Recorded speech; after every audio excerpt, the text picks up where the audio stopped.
Estamos grabando, entonces vamos a iniciar con esta sesión de del curso, esta parte de esta charla dentro de la sesión interna que se transmite a través de los medios de la Casa Historiográfica en colaboración con el espacio de la JUOX. Les damos la más cordial bienvenida este día sábado. Estamos ya en la penúltima sesión de este curso, si le han estado dando seguimiento, hay personitas que sí, que sé de ellas a través de sus respuestas en el formulario, que me han compartido sus consideraciones. Bueno, vamos a comenzar con la sesión del día de hoy. Vamos a tocar algún tema derivado de la sesión anterior. En este caso vamos a hablar de la prisión, exilio y muerte del autor, ¿no? Esta parte, porque parece que llegamos a esta cúspide de 1895, pasan algunos años hasta la muerte del autor, ¿no? Inicia su declive a su vez al momento de llegar en esta cúspide que habíamos visto en la sesión pasada. Bueno, ¿qué habíamos visto la sesión anterior? Como para remembrar, habíamos visto la publicación de las obras de teatro, del retrato de Dorian Gray. Les había platicado yo de estas colecciones de aforismos. Aquí las tenemos, por ejemplo, A Few Maxims for the Instruction of the Overeducated, que es una primera colección de aforismos que publica Oscar Wilde. Aquí lo estamos viendo a través de del portal de la iniciativa de Wikisource, una iniciativa dentro de la ONG de Wikipedia que ha tratado de recuperar algunos recursos, sobre todo textos, que son trascendentales en la historia de la humanidad. Entonces aquí tenemos A Few Maxims for the Instruction of the Overeducated de Oscar Wilde, que se publica en 1894.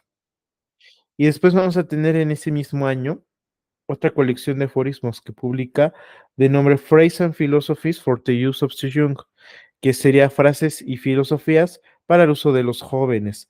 Tiene una tercera colección de aforismos que se publicó también, pero digamos que las principales son estas. De hecho, vamos a ver que algunos libros, cuando editan la obra de Oscar Wilde, al final colocan una sección de aforismos y pues son algunos aforismos seleccionados de algunas de estas agrupaciones. También nos habíamos hablado de esta relación que va a sostener con Lord Alfred Douglas y sobre todo la situación que ocurre con el Marqués de Queensberry. Aquí tenemos una ilustración hecha mucho tiempo antes de que el Marqués fuera ya una persona adulta, en 1877, una imagen del Marqués de Queensberry en la revista de Vanity Fair, porque además era un hombre que cuidaba mucho su aspecto físico, eh, buscaba mucho vestir con ciertos trajes, una vestimenta un poco más moderna, ¿no? Algunos dirían que es una cosa entre la vestimenta americana y la vestimenta inglesa, pero que él va a apostar sobre todo a cómo se debe de vestir un caballero. Y que esto también es muy contrario a lo que proponía Oscar Wilde de cómo se debía de vestir un dandy, porque se entendía a Oscar Wilde como el rey de los dandies, ¿no? Quien había promovido este movimiento. No es el creador del concepto, pero sí lo va a apropiar, que va a haber también en la vestimenta una forma de expresión. Entonces vamos a ver que también son dos personajes que entienden de manera completamente distinta el hecho de vestir. Y me parece que eso también se suma a los hechos de desagrado que puede tener el Marqués de Queensberry en contra de la figura de Oscar Wilde. Ya habíamos comentado esta situación de esta pequeña tarjeta de presentación que le envía el Marqués de Queensberry a Oscar Wilde estando en el club. Aquí tenemos la inscripción en inglés. Esta es la tarjeta original. Se ha conservado como un elemento histórico, en tanto además que también se conservó en archivo, en tanto que fue prueba o evidencia dentro de los casos. Entonces, la carta dice así, si no pueden leer como la paleografía abajo, la parte inferior con la información que nos coloca Wikicommons, van a poder leer For Oscar Wilde, Posing as Sodomite. Entonces, es esta frase que habíamos visto en donde le, le achaca o lo nombra, lo enuncia, lo acusa públicamente de sodomía. Entonces, a través de esta injuria, Oscar Wilde va a iniciar un proceso legal en contra del Marqués de Queensberry, en donde vemos que hay una detención, detienen al Marqués, la policía, que esto va a ser un hecho humillante para el Marqués y que en algún momento, pues le decían al Marqués de Queensberry y sus abogados, Oscar Wilde pues ya interpuso esta demanda, lo que él está buscando son disculpas públicas únicamente, y tienes dos opciones, ¿no? Emitir las disculpas públicas o nosotros como abogados te proponemos otra estrategia, que lo contrademandes comprobando el hecho de la sodomía. Entonces el marqués de Queensberry va a apostar por esta segunda opción. Se dice que en algún momento sí esbozó la idea de mejor conceder la disculpa pública, pero en esta idea de recuperar su honor, de no dejarse sentir humillado porque lo habían arrestado, sobre todo también con la idea de que había visto que en este primer posicionamiento su hijo había estado, se había posicionado del lado de Oscar Wilde o Alfred Douglas, pues eso lo motivó aún más, entonces sí proceder jurídicamente. Es decir, que derivado de un primer juicio, se pasa a un segundo juicio en donde ahora la respuesta es una contrademanda por parte del marqués de Queensberry acusándolo de sodomía. Pero vamos a ver que en estos momentos Oscar Wilde pues a lo mejor pecó de sobreestima, en tanto que él consideraba que era una persona muy influyente ya en el medio inglés, sobre todo porque quien estaba llevando este caso era un juez que era también asiduo a asistir a sus obras de teatro y con el cual incluso había cenado varias veces, entonces él sentía que estaba protegido por el juez y en su momento así lo fue.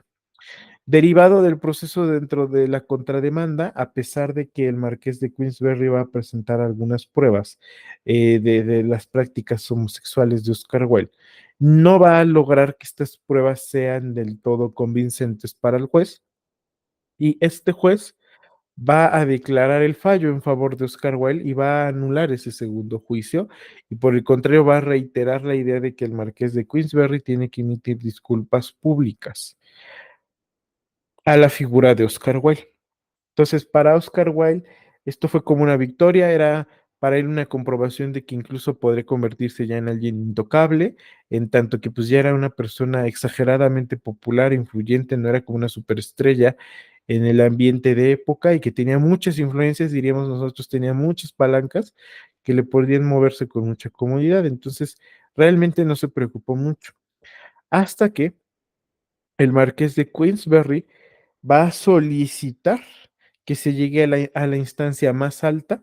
Diríamos aquí en México va a apelar, aunque no se lleva, evidentemente en esos entonces no se llevaba en el mismo enfoque jurídico la idea de apelación, y va a colocar una segunda demanda, pero que esta ya no se va a tratar con el juez de zona, diríamos aquí como el juez de distrito, sino que se va a tratar con el primer juez inglés en el Old Bailey.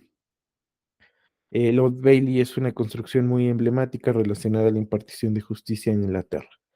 Entonces vamos a ver que el Marqués de Queensberry va a utilizar eh, ahora sí todas sus influencias como noble para que su segunda demanda ahora sea tratada en la institución jurídica civil más alta a la que podía atender en esos entonces y que muchos lo van a apoyar, sí, no solo por ser noble, sino porque estaban de acuerdo con que se enjuiciase a Oscar Wilde, no solo por homosexual, sino por muchos otros elementos de los cuales desde hace mucho tiempo se le estaba enjuiciando o se le buscaba enjuiciar o aprisionar al autor. Y este es un juicio un poquito más extensivo, no es tan breve o no es tan concreto como las situaciones anteriores, porque en este caso va a tener una cobertura mediática mayor y se va a hacer evidente el apoyo de la clase conservadora británica. Pero antes de iniciar con las pláticas en este juicio, me gustaría contar un poquito sobre un tercer personaje que sale a colación y que en esta última etapa de la vida de Oscar Wilde va a ser muy importante, que es Robert Baldwin Ross, o simplemente conocido como Robert Ross. Oscar Wilde utilizaba el diminutivo de Robbie para referirse a él. Robert Ross es un amigo de Oscar Wilde. No se tiene mucha claridad de en qué momento inicia su relación. Se dice que es 5 años antes, por lo menos estamos hablando de 1890. Hay quienes dicen que con muchísima anterioridad, en 1885, Es una amistad que surge sobre todo en la idea literaria, porque Robert Ross, pues es una persona que tenía una herencia, había sido heredero de una herencia cuantiosa, lo cual le permitía vivir con cierta comodidad y que esporádicamente se dedicaba a las labores de editor. Por lo tanto, en este contexto de la labor editorial es que conoce a Oscar Wilde y entablan una amistad. Se ha discutido mucho sobre la naturaleza de la amistad de Oscar Wilde con Robert Ross, porque hay quienes sostienen que en algún momento mantuvieron una relación de amantes, pero es algo que no se ha confirmado. Hay quienes dicen que pues este aprecio que tenía Ross por la figura de Wilde no se pudiese justificar de otra manera si no fuese a través de esa idea de la justificación de los amantes.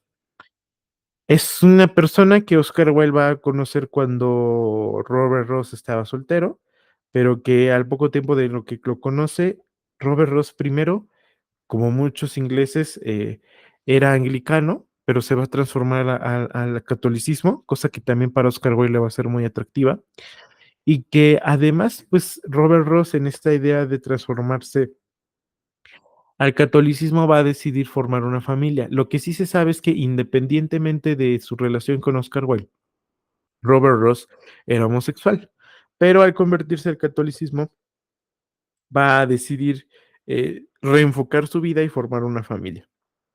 Entonces se casa, forma una familia y digamos que va a delimitar únicamente al plano de la amistad su relación con Oscar Wilde, pero que siempre fue una amistad de profundo aprecio. Y vamos a ver que en estos años que hemos estado hablando, Robert Ross fungía como una especie de amigo consejero, consultor de Oscar Wilde, además que era como una especie de su representante o agente editorial, de alguna manera. Entonces, pues es una figura muy importante en estos últimos años, porque va a ser quien además va a estar acompañando y apoyando a Oscar Wilde en este juicio. De hecho, ante la instancia a la que había recurrido Queensberry, Robert Ross le va a sugerir a Oscar Wilde, oye, él logró llegar a esta instancia. Hay una masa de nobles que son los presentes en el jurado en estos juicios que vas a tener que afrontar. Que todos están en tu contra y es muy posible que si tú sigues adelante con este juicio, sí se te termine aprisionando. Entonces se sabe que en algún momento Robert Ross le va a proponer a Oscar Wilde un plan para que pueda huir del país y se pueda establecer en Italia o en Francia.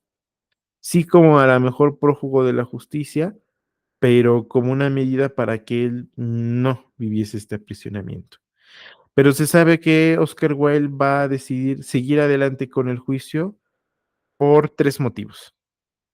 El primero por Lord Alfred Douglas, quien le decía, mira, mi padre te está demandando porque se le trae contra mí y tú sabes que son ataques a mi persona, vamos juntos a derrotarlo. Es más, si tú ganas el juicio, demándalo por reparación de daños a tu imagen y cóbrale tanto dinero. Entonces vamos a ver que en un primer momento Lord Alfred Douglas lo va a influir para seguir adelante. Segundo, su abogado, un abogado muy confiado, le va a decir a Oscar Wilde que tienen las de ganar, que no se preocupe, que si en un primer juicio de demanda de Queensberry no pudo comprobar, pues en este segundo tampoco va a comprobar nada.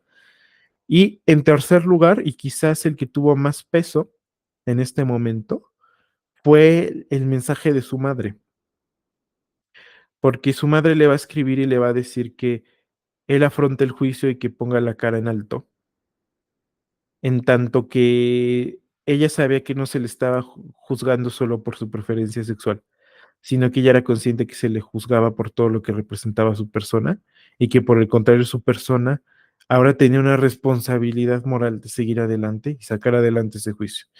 Entonces, hay quienes dicen que quien tuvo más peso en la decisión de Oscar Wilde por seguir adelante fue Lord Alfred Douglas, y habemos otros que nos circunscribimos más en la idea de que fue el comentario de su madre el que lo motivó a seguir adelante. Sabemos que en estos últimos años, además, su madre siempre trató de ser bastante cercana a él, le escribía constantemente, e incluso le compartía sus consideraciones sobre su obra, y vamos a ver que es un periodo en estos 5 años, por lo menos de 1890 a 1895, en donde su madre constantemente le va a escribir: estoy orgulloso de lo que has logrado y de lo que has hecho y de cómo te has consolidado, ¿no? Entonces, muy probablemente el mensaje de su madre también tuvo mucho peso en estas correspondencias que va a sostener con ella. Entonces decide seguir adelante con el juicio.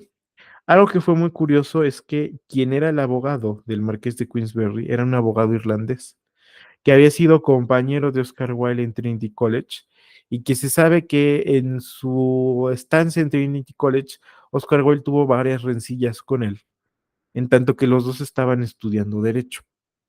Entonces, incluso parece que desde la parte del abogado de, de Queensberry existía como una especie también de rencilla personal, ¿no? No solo desde el marqués, sino también hasta el abogado. Es así que se va a iniciar una serie de juicios en contra de Oscar Wilde, que reitero, fueron altamente mediáticos. Casi todos los periódicos de época dieron cobertura a lo que estaba ocurriendo en estos juicios. Algunos periódicos eh, especializados en temas policíacos o en temas jurídicos, además tuvieron una cobertura especial de las transcripciones de lo que se decía en, justamente, reitero, estos juicios, que fue un furor en esos entonces. Y vamos a ver que a pesar de que Oscar Wilde va a estar en juicio, su última obra de teatro que se acababa de montar, eh, The Importance of Gain Earns, a pesar de que la costumbre, en los casos en los que se llegaba a presentar esta situación, en donde un autor era enjuiciado, pues lo más común es que se retirase de cartelera su obra, pero vamos a ver que en este caso no se hizo así, sino que todo lo contrario. Se popularizó aún más esta puesta en escena, de tal manera que ya no solo se presentó en un teatro, sino que simultáneamente se llegó a presentar en varios teatros, y que lo único, para no tener algún llamamiento por parte de la autoridad, fue que no se colocara el nombre de Oscar Wilde en los carteles. Pero fuera de eso, los productores teatrales siguieron adelante con la apuesta, en tanto que esto, además, los juicios les estaba reportando un beneficio gigantesco a ellos desde un punto de vista económico. Entonces vamos a ver que en estos momentos las ventas de la obra de Oscar Wilde se van a disparar enormemente. Bueno, continuamos con esas partes, ¿ok? Va a ser muy, muy, muy famoso, además, también lo que se va a decir en estos juicios. Hay muchas transcripciones. De hecho, vamos a tener algunos autores que incluso van a editar lo que se había dicho en estos juicios, porque Oscar Wilde quizá desde un inicio fue consciente que tenía las de perder, ya cuando se había llegado a este nivel, a este tribunal en el Old Bailey, pero que de todas maneras quiso hacer frente con cierta actitud. Entonces vamos a ver que, a diferencia de los juicios anteriores, que pues él los veía más como una especie de trámite, aquí sí, en los momentos en donde se le va a solicitar declarar, va a utilizar algunas frases e incluso va a citar alguno de sus aforismos en su obra, en una actitud satírica y retadora ante la autoridad, pero sobre todo con la intención de hacer menos intelectualmente, por decirlo de alguna manera, a sus interlocutores. Hay algunos comentaristas, ¿no?, que han reflexionado estos casos, que han dicho que si bien Oscar Wilde perdió los juicios, digámoslo así, de manera jurídica, si se tratase de una especie de debate intelectual, quien los ganó fue justamente Oscar Wilde. Entonces, ahorita vamos a compartir algunos de esos detalles, pero incluso se sabía que ante algunas respuestas que él llegó a dar sobre algunas preguntas, eh, los presentes, los que estaban en la sala, pues vitorearon a Oscar Wilde, le aplaudieron por la elocuencia de sus respuestas y que incluso en algún momento por el manejo mediático se llegó a pensar que Oscar Wilde iba a ganar los juicios. Aquí me gustaría, antes de hacer lectura a alguno de estos comentarios y alguna de las preguntas y respuestas que dio Oscar Wilde de manera muy ingeniosa, antes contextualizar que este juicio además se caracterizó porque se sabe que el marqués de Queensberry junto con su abogado fabricaron muchísima evidencia. Se sabe que Oscar Wilde recurría a ciertos espacios en donde requería, vamos a llamarlo así, los servicios de algunos sexoservidores masculinos, algunos menores de edad para la época, pero que además estos eran muy discretos. Bueno, entonces se sabe que el marqués de Queensberry le pagó a algunos jóvenes que estaban en situación de calle para que declararan en contra de Oscar Wilde, aun cuando ni siquiera lo conocían. Esto porque los jóvenes sexoservidores con los que sí se relacionaron con Oscar Wilde, en la mayoría se negaron a declarar en su contra. Entonces, en una primera instancia se presentaron los testimonios de estos jóvenes que causaron mucho furor, pero dadas las inconsistencias en sus declaraciones, fueron desechados rápidamente, porque en algún momento en los juicios, pues a estos muchachos se les preguntaba, oye, ¿te relacionaste con el acusado, etcétera, etcétera? Pues por estar pagados decían que sí, pero después se les volvía a tomar la declaración o se les preguntaba por el nombre de Oscar Wilde y no sabían a lo que se estaban hablando, ¿no? Entonces, en muchos casos, estas declaraciones se terminaban contradiciendo, por lo cual fueron descartadas. Para Oscar Wilde, esto era un punto que él entendía que era a su favor, porque decía, bueno, esto está demostrando que yo soy inocente y que es el marqués de Queensberry quien está fabricando el juicio. Pero por el contrario, el abogado de Oscar Wilde empezaba a notar que el marqués de Queensberry estaba invirtiendo muchísimo dinero y muchísimos recursos en enjuiciar a Oscar Wilde, cosa que a pesar de que se negaron la mayoría de los testimonios que pagó el marqués de Queensberry, aún así el abogado de Oscar Wilde al final, de apellido Carson, le recomendó a Oscar Wilde que volviese a valorar la propuesta de Robert Ross por fugarse en tanto que él percibía que si bien el marqués de Queensberry había fallado con estos testimonios pagados, muy probablemente él iba a seguir insistiendo y el juicio se iba a extender mucho más, ¿no? Y que pues realmente el marqués de Queensberry estaba poniendo todo en juego, ¿no? Digamos que para Carson, el marqués de Queensberry sí representaba un peligro genuino. Bueno, vamos a leer, no, perdón, Carson, me estoy confundiendo. Carson es el apellido del abogado del marqués de Queensberry. No, no, no lo confundamos. Bueno, yo ya lo confundí. Bueno, vamos a leer algunos de los elementos que le fueron cuestionados a Oscar Wilde en sus declaraciones. Entonces, le voy a dar lectura. Carson pregunta, creo que usted opina que no puede haber propiamente un libro inmoral, ¿es cierto? Igual responde sí. Carson entonces dice, estoy en lo cierto si digo que usted no considera que pueda hablarse de un efecto moral o inmoral en una obra de creación. Wilde, evidentemente no lo creo. Carson, en cuanto a las obras de usted, su posición no tiene que ver nada con el problema de la moralidad o la inmoralidad. Wilde responde, no sé si usted emplea la palabra posición en algún sentido en particular. Carson, es una de las palabras favoritas de usted. Wilde, ¿es una de mis palabras favoritas? Yo no tengo posición en esta materia. Al escribir un drama o un libro, mi interés se centra exclusivamente en la literatura, esto es, en el arte. No trato de hacer bien ni mal, sino simplemente me propongo hacer algo que tenga alguna calidad, forma de belleza e ingenio. Carson. Después de la crítica que se hizo a Dorian Gray, ¿sufrió esta obra alguna modificación importante? Wine. No, se hicieron adiciones. En un caso se me hizo notar, no en un diario ni en nada que se parezca a un periódico, sino por el único crítico del siglo cuya opinión tengo en elevada estima, el señor Walter Parter, que cierto pasaje estaba mal construido, y para corregir el defecto hice alguna adición. Carson, en el prólogo que usted puso a Dorian Gray se lee lo siguiente: no puede hablarse de un libro inmoral o moral. Los libros están bien o mal escritos. Eso es todo.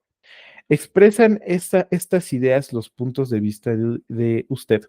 O él responde: expresan mis puntos de vista sobre el arte. Carson, entonces yo entiendo que es indiferente que un libro sea inmoral si está bien escrito, para que, según su opinión, el libro en cuestión sea un buen libro. ¿No es cierto? Well, sí, si estuviera bien escrito hasta el punto de producir una sensación de belleza, que es el sentido de lo más elevado de un ser humano de que un ser humano es capaz. Si estuviese mal escrito, produciría una sensación de disgusto. Carson, entonces, un libro bien escrito que presenta puntos de vista de una moral pervertida puede ser un buen libro. Igual responde: ninguna obra de arte plantea jamás puntos de vista. Los puntos de vista pertenecen a la gente que no es artista. Carson, ¿una novela pervertida puede ser un buen libro? Wilde, no sé qué entiende usted por una novela pervertida. Carson, entonces sugiere que Dorian Gray es susceptible a hacer una novela de este tipo.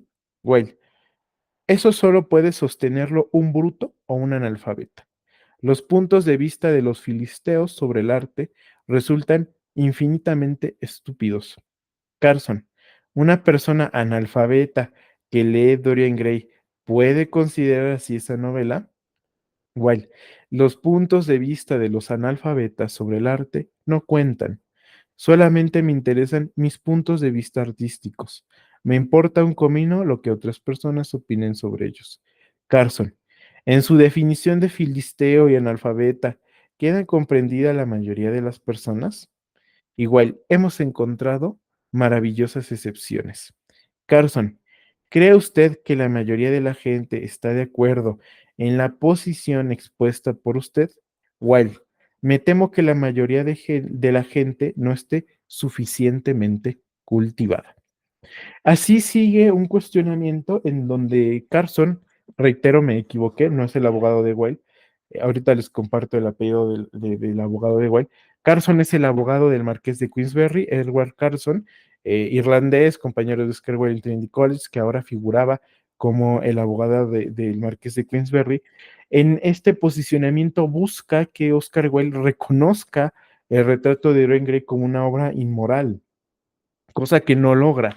Y por más insistente que es, Oscar Wilde, sobre todo respondiendo con muchos recursos retóricos, no puede, no logra que Oscar Wilde le dé la respuesta que él busca. Por el contrario, solo va trastocando la percepción de las preguntas de Carson, de tal manera que Carson se ve obligado a tener que incluso a renunciar a sus planteamientos esenciales. No hay que dejar de olvidar que Oscar Wilde pues también estudia derecho y que tenía cierta asesoría jurídica en donde él era consciente que no tenía por qué responder sí o no a ciertas preguntas, en tanto que si lo hacía de esa manera, se podría estar condenando al mismo. Entonces vamos a leer algunos otros diálogos que se esgrimieron en estos juicios. Carson, las religiones mueren cuando se demuestra que son verdaderas. Está citando uno de los aforismos de Oscar Wilde. ¿Esto es cierto? Y Wilde responde: sí, yo sostengo eso. Es la sugestión para una filosofía de la absorción de las religiones por la ciencia, pero es una cuestión demasiado importante para entrar en ella en este momento, porque realmente Carson hizo una mala cita de Oscar Wilde y la cita correcta es: la ciencia es la crónica de las religiones muertas. Entonces Carson responde, ¿cree usted que fue un axioma seguro para plantearlo en una relación con una filosofía de la juventud? Wilde, de lo más estimulante. Carson, si una persona dice una verdad de la que está segura, más pronto o más tarde será descubierta. Igual responde, esta es una paradoja agradable, pero no pongo demasiada fe en ella como axioma. Lo que está haciendo aquí Carson es citar algunos de los aforismos explícitos en algunas obras, como por ejemplo Phrase and Philosophies for the Use of the Young. Ahora Carson vuelve a hacer una pregunta. ¿Es buena para la juventud? Wilde, cualquier cosa es buena para la juventud cuando estimula el pensamiento. En tal caso, todo es bueno para cualquier edad. Carson, ya sea moral o inmoral. Wilde, no hay nada que pueda considerarse como moral o inmoral en el orden de las ideas. Solo hay emociones inmorales. Carson, ¿el placer es lo único por lo que se debe vivir? Wilde, yo creo que la relación de uno mismo es la aspiración fundamental de la vida y realizarse uno mismo a través del placer es más bello que hacerlo a través del dolor. En este aspecto estoy enteramente al lado de los antiguos, es decir, de los griegos, una idea pagana. Carson, deja de ser ciencia una verdad cuando cree en ella más de una persona. Está citando otro de sus aforismos. Igual dice, perfectamente, esa podría ser mi definición de metafísica de la verdad. Algo tan personal que la misma verdad nunca puede ser apreciada por dos personas. Carson, ¿es la inactividad un estado perfecto? Está citando otra frase de Oscar Wilde. Oh, sí, esa es mi opinión. La mitad de ellas es cierta. La verdad contemplativa es el estado más elevado. Carson, hay algo de trágico en la cantidad enorme de jóvenes ingleses que en el momento actual empiezan su vida con perfiles perfectos y terminan adoptando alguna profesión útil. Igual responde, debo pensar que la juventud tiene suficiente sentido del humor. Esto es porque algunos de sus aforismos también eran una especie de aforismos satíricos que sí buscaban plantear alguna reflexión, pero que además se deberían de tomar también como una especie de chistes. Entonces, lo que vemos aquí es que a Oscar Wilde no se le está enjuiciando solo, pues por el hecho de sostener una relación homosexual con Laura Alfred Douglas, ¿no? En estas lecturas que hemos hecho sobre el juicio, pues realmente se le está cuestionando sobre lo que ha escrito, ¿no? El móvil es la relación que tiene con Laura Alfred Douglas, eso es lo que consta en las actas de los juicios. Pero al momento del cuestionamiento del autor vemos que se le cuestiona por lo que ha escrito, ¿ok? De hecho, en algún momento Oscar Wilde se va a comparar con algunos autores griegos en este punto, ¿no? Y que al final pareciese que con estas respuestas ingeniosas, porque Oscar Wilde tiene muchísima claridad de por qué escribe lo que escribe, pues pareciese que no se le cuestiona más allá y se pensó que en algún punto Oscar Wilde iba a ganar la contienda.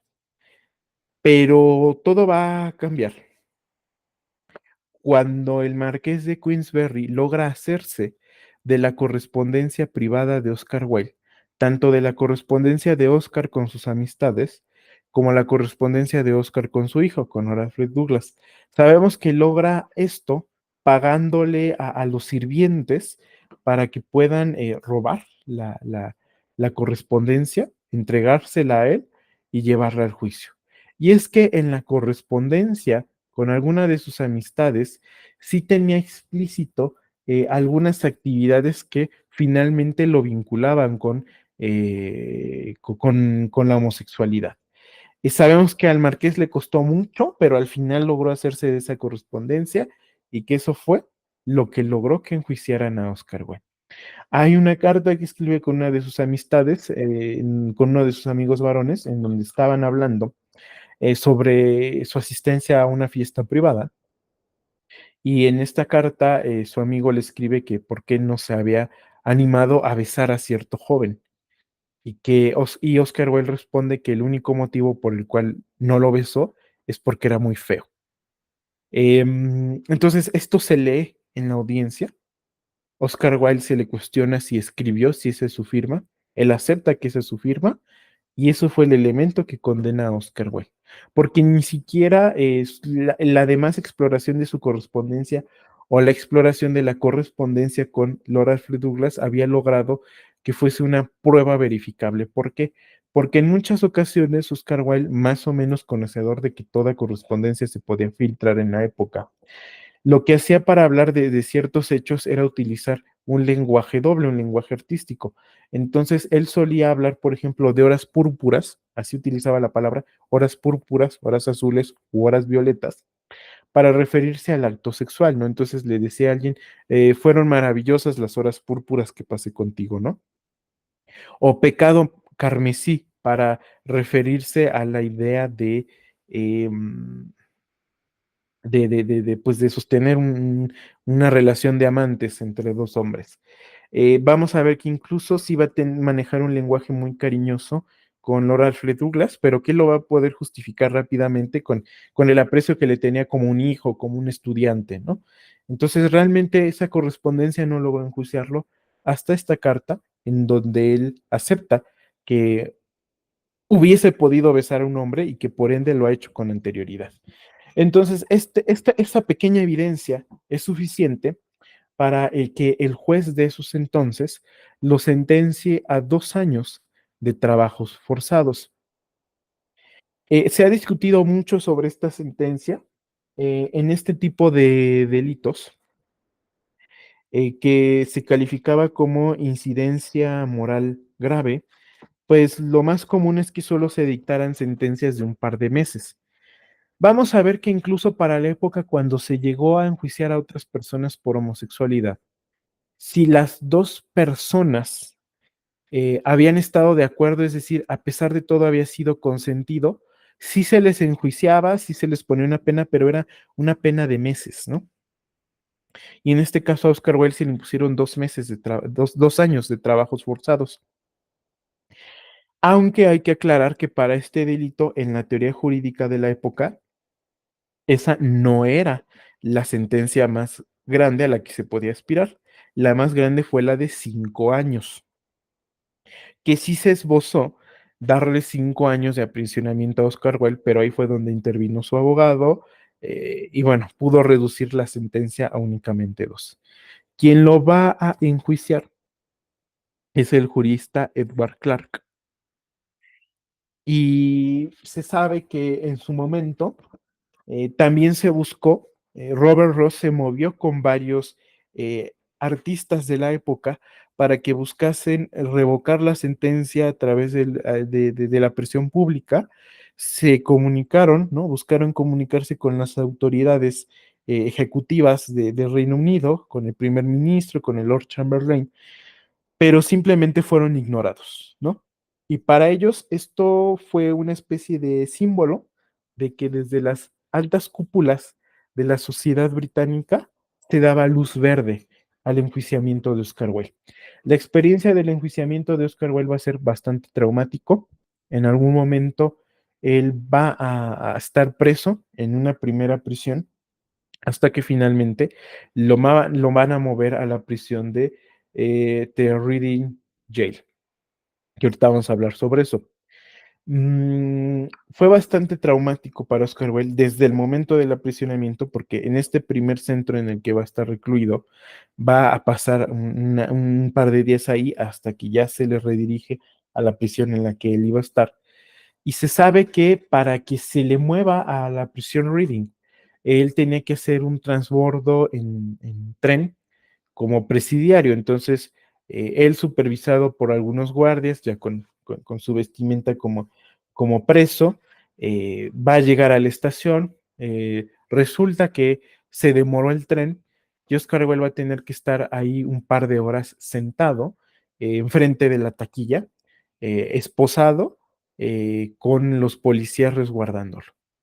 Y entonces se dice que la gente reconoció a Oscar Wilde y en esos entonces ya se sabía que lo habían condenado por homosexualidad, por sodomía. Entonces se dice que la gente que pasaba le escupía en la cara, ¿no? Incluso hay descripciones muy dramáticas que él mismo hace, que quedó todo empapado de escupitajos de la gente, que para él fue muy traumático, muy humillante eso, porque incluso él juraba que él reconoció entre la gente que le escupía a personas que él había visto en los estrenos de sus obras de teatro, y que en su momento habían aplaudido su obra de teatro y ahora le estaban escupiendo. Y que esto fue una metáfora que él utilizó para definir este último elemento de la doble moral victoriana. Es decir, como producto, como artista, todos le aplauden, todos lo quieren consumir, pero cuando se refiere a su persona, todos le escupen, porque no lo aprecian, no lo entienden, ¿no? No entienden su orientación, no entienden sus preocupaciones artísticas, no entienden muchísimas cosas sobre él. Entonces fue un hecho bastante traumante. En este año, 1985, todo ocurre en este año. Él va a cumplir la pena de 1895 a 1897. Ya estando en prisión, su madre muere, fallece. Y solo se va a enterar por Robert Ross, que en todo momento fue su comunicación con el exterior. Y para él también va a ser un golpe muy duro la muerte de su madre y que él no haya podido hacer nada porque estaba aprisionado. En esos entonces le va a solicitar a Robert Ross, que si bien ya se había manejado como su representante editorial, ahora completamente fuera su ejecutor literario. Es un término que vamos a ver más adelante. Y en este momento, Oscar Wilde es aprisionado aquí, en la prisión Reading. Eh, Oscar Wilde va a escribir bastante sobre su estancia aquí. Sabemos que hubo una primera administración en donde el director de la cárcel era específicamente duro con él. Se decía que se paseaba entre las celdas, específicamente para pararse frente a la celda de Oscar Wilde y burlarse de él. Le había quedado prohibido leer, escribir, cualquier práctica que tuviera que tener con la literatura. Es un sistema carcelario que funcionaba muchísimo al sistema del panóptico, del cual incluso nos habla Michel Foucault en su obra sobre historia de las cárceles, historia de la locura, y que pues era un esquema bastante traumante para las personas que estaban aprisionadas, porque implicaba la aislación total, de tal manera que incluso aunque pasases o estuvieses enfrente de otro preso, ¿no? A centímetros, no podían hablar, no podían compartir ningún comentario, porque si no, se hacían acreedores a un castigo. Se sabe que Oscar Wilde va a enfermar de diarrea, un hecho que lo va a llevar a estado de postración incluso, pero que todo va a cambiar con el cambio de administrador. Llega un nuevo director.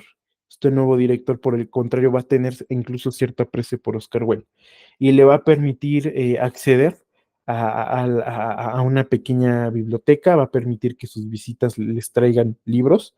Los primeros libros que va a solicitar Oscar Wilde son los de John Newman, un teólogo católico que anteriormente era anglicano, se convirtió al catolicismo, fue uno de los principales promotores de la conversión al catolicismo en Inglaterra, ocupó el cargo de obispo y escribió varios libros. Ya habíamos hablado de la relación de Oscar Wilde y John Newman cuando hablamos sobre su estancia universitaria. Y vamos a ver que siempre que Oscar Wilde perdía su biblioteca, porque en varios momentos estuvo en la bancarrota y tuvo que vender o rematar su biblioteca, cuando la volvía a reponer, los primeros textos que él solicitaba o compraba eran los de John Newman. Un enfoque bastante interesante. Posteriormente, él va a tener acceso a papel y es así que va a escribir varias versiones de una carta muy famosa que es De Profundis, que al finalizar estas versiones de las cartas, cuando sale de la cárcel, se las va a entregar a Robert Ross. Robert Ross, junto con otra de sus amistades, van a cuadrar que a la salida de la cárcel de Oscar Wilde no reside en Inglaterra, sobre todo porque no querían que se pudiese volver a iniciar otro caso en su contra, que pudiese ser objeto de ataques. Es así que van a planear su exilio a Francia, donde va a pasar 3 años más hasta que fallece. Oscar Wilde va a fallecer en el año de 1900 y que va a ser también el momento en donde va a surgir toda su historia, todo el mito sobre el personaje. Pero esto lo vamos a ver en la última sesión de este curso. Por mientras, quienes nos están viendo en transferencia, perdón, en transmisión, yo les agradecería mucho que pudiesen venir preparados, vamos a decirlo así, con la lectura de algunos pasajes de un poema que escribe Oscar Wilde estando en prisión que se llama The Ballad of Reading Jail, la balada de la prisión Reading, porque es uno de sus poemas más extensos, es considerado por muchos su poema más maduro o el mejor poema redactado por Oscar Wilde, en donde va a reflexionar todo lo que reflexiona un hombre estando en prisión. Entonces, vamos a ver todos esos elementos la siguiente sesión. Por lo mientras, agradecerles muchísimo su participación y estancia en esta sesión en transmisión por los canales de la Casa Historiográfica en Facebook y en YouTube. Espero yo seguirlos leyendo en sus registros de formulario. Me agrada mucho leerlos. Nos estamos viendo y les deseo un excelente fin de semana. Hasta luego a todos.